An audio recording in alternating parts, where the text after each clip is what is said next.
दोस्तों नमस्कार, मैं देशराज आप सभी का स्वागत करता हूं प्रज्ञा अकेडमी क्लासेस में।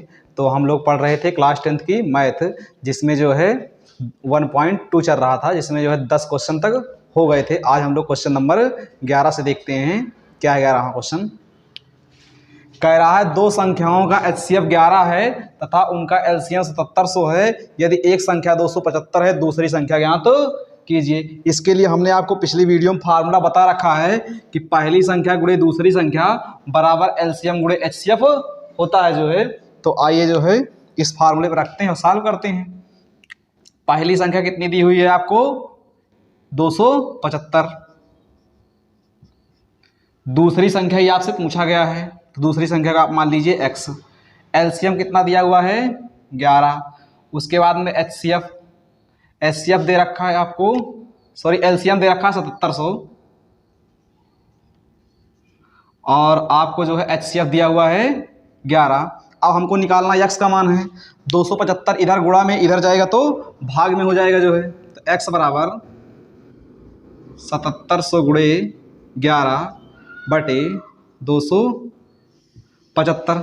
अब इसको जो है काटते हैं जो है 11 से, तो 11 दूनी 22, कितना बचेगा? 5, 11 पचे 55, तो ये हो जाएगा 7700 बटे 25। अब 5 से काटिए, 5 पचा 25, 5 एक कम 5, 2 बचेगा 27 हो जाएगा, 5 पचे 25, फिर 2 बचेगा 20 हो जाएगा, 5 चौको 20, 1540 आएगा। तो अब हम डिवाइड करेंगे 1540 को 5 से, 5 तिहाई 15, और देखो यहाँ एक संख्या में भाग नहीं जाएगा जो है, दोनों संख्या लगातार लेनी पड़ेगी। जब दोनों संख्याएं लगातार लेते हैं तो बीच में जीरो बढ़ा देते हैं, तो आप जीरो यहाँ बढ़ा दीजिए। अब 5 अठे 40, तो आपको जो x का मान आया कितना आया? 308। यही आपका क्या होगा जो है दूसरी संख्या होगी। ये देखते हैं क्वेश्चन नंबर 12 कह रहा है संख्या 20,527 का अभाज्य गुणनखंड ज्ञात कीजिए। तो आइए इसका अभाज्य गुणनखंड करते हैं जो है। सबसे पहले इसको आप 2 से काटिए, तो 2 से काटेंगे तो 2 एक कम 2, जीरो को ऐसे उतार लीजिए, 2 दूनी 4, एक बच जाएगा हो जाएगा 17, 2 अठे 16, फिर एक बच जाएगा हो जाएगा 10, 2 पंचे 10। अब इसको 5 से काटिए जो है, 5 दूनी 10।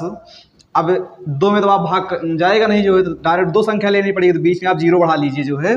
और 5 पचा 25, कितना बचेगा? 3, 35 हो जाएगा, 5 सत्ते 35।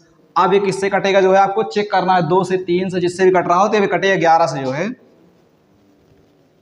तो 11 एक कम 11, कितना बचेगा? 9, ये हो जाएगा 95, 11 अठे 88, कितना बचेगा? 7, 77 हो जाएगा, 11 सत्ते 77। तो फिर ये 11 से शायद कट रहा है, फिर 11 से काटते हैं, तो 11 एक कम 11, 7 18, 7 बच गया 77 हो गया, फिर 11 एक कम, सॉरी 11 सत्ते 77, कितना है? 17, 17 डायरेक्ट 17 से कटेगा जो है। तो 17 एक कम 17। तो देखिए हमने इसके जो है 20,570 की जो अभाज्य गुणनखंड हुआ है, 2 गुणे 5 गुणे 11 गुणे 11 गुणे 17, यह इसका जो है अभाज्य गुणनखंड है। यही आपका आंसर भी होगा जो है। देखते हैं जो है नेक्स्ट क्वेश्चन नंबर 13 क्या कह रहा है? कह रहा अभाज्य गुणनखंड विधि से निम्नलिखित संख्याओं का LCM तथा HCF ज्ञात कीजिए। 13 नंबर क्वेश्चन में 2 क्वेश्चन है। पहला क्वेश्चन है 12, 15 और 21 का लासामासा निकालना है। दूसरा है 8, 9 और 25 का। सबसे पहले इनका अभाज्य गुणनखंड करते हैं जो है हम। तो सबसे पहले 12 करेंगे, तो 12 का जो होगा 2 दूना 4 तिहाई 12, देखो ये 12 गुणनखंड हो गया। उसके बाद में 15 को इसी प्रकार करते हैं। इसका क्या होगा गुणनखंड? 3 पचे 15, तो हो जाएगा 3 गुणे 5। फिर उसके बाद में 21 का करते हैं, तो इसका क्या होगा? 3 गुणे 7। तो ये इसके क्या हो गए? अभाज्य गुणनखंड हो गए जो है। ठीक, अब इसी की सहायता से हम जो है LCM और HCF फाइंड करते हैं। तो जब आपको HCF निकालना हो, सॉरी LCM निकालना हो, तो आपको क्या करना है? पहले जो संख्याएं तीनों में हो उनको लिख लेना। जैसे इसमें देखिए 3 क्या हो रहा है? तीनों में आ रहा है ये। तो इसको आप ऐसा नहीं 3 बार लिखेंगे, एक ही बार लिखिए जो है, बाकी सारी संख्याओं को लिख लीजिए। इसमें क्या है 2 गुणे 2, फिर यहाँ पर क्या है 5, फिर यहाँ पर क्या है 7। अब सभी संख्याओं को आप मल्टीप्लाई करा लीजिए जो है, 3 दूनी 6, 6 दूनी 12, 12 पंचे 60 और 60 सत्ते 420। तो यही आपका क्या होगा एलसीएम हो जाएगा। लेकिन इसी में आपसे और क्या पूछा हुआ है, एचसीएफ भी पूछा गया, मासा भी। तो मासा के लिए क्या करेंगे आप, इसमें वह संख्या मासा होगी जो तीनों में होगी। तो तीनों में कौन सी संख्या आ रही है, 3 आ रही है जो है, 3 इसमें भी है, इसमें भी है, इसमें भी है, 3 ही आपका क्या होगा जो है मासा हो जाएगा। और आपका जो लासा होगा अर्थात एलसीएम 420 और एचसीएफ 3 आएगा।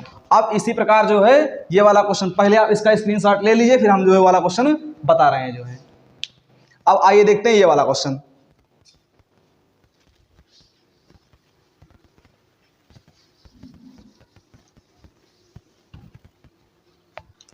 इसका भी सबसे पहले आप गुणनखंड करिए जो है। 8 का गुणनखंड क्या होगा, 2 गुणे 2 गुणे 2, 2 दूनी 4 दूना 8। अब इसी प्रकार 9 का गुणनखंड करिए जो है, तो ये हो जाएगा 3 गुणे 3। 25 का करिए जो है, तो 5 गुणे 5, 5 बचा 25। अब एचसीएफ में आपको वही संख्या लेना है जो तीनों में आ रही हो। अभी हमने पिछले क्वेश्चन में बताया जो है, तो इसमें तीनों में देखिए ऐसी कोई संख्या है जो तीनों में आ रही है। देखिए यहाँ 2 है तो इसमें दोनों में नहीं है, अगर इसमें 3 है तो इसमें दोनों में नहीं है, 5 देखिए इसमें नहीं है। तो इस कंडीशन में आपका जैसे तीनों में देख रहे हैं कोई संख्या कॉमन आ ही नहीं रही है, तो इस कंडीशन में हमेशा आपका एचसीएफ 1 होगा जो है, क्या हो जाएगा 1। जब कॉमन ना आए तब एलसीएम के लिए हमने बताया ही जो है।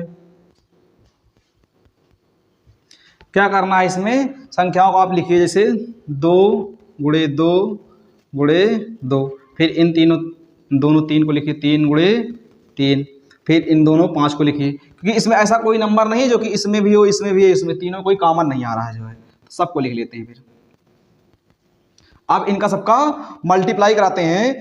तो जब आप इसका मल्टीप्लाई कराएंगे तो इसका आंसर आ रहा होगा 2 दूना 4 दूना 8 और 8 पंच 40, 40 पंचे 2000, 2 तिहाई 6 और 6 दूनी 12, सॉरी 6 त्रिक 18।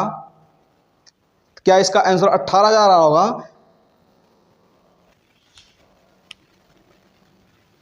तो इनको सबको मल्टीप्लाई कराने पर जो है आएगा 18,000 जो है,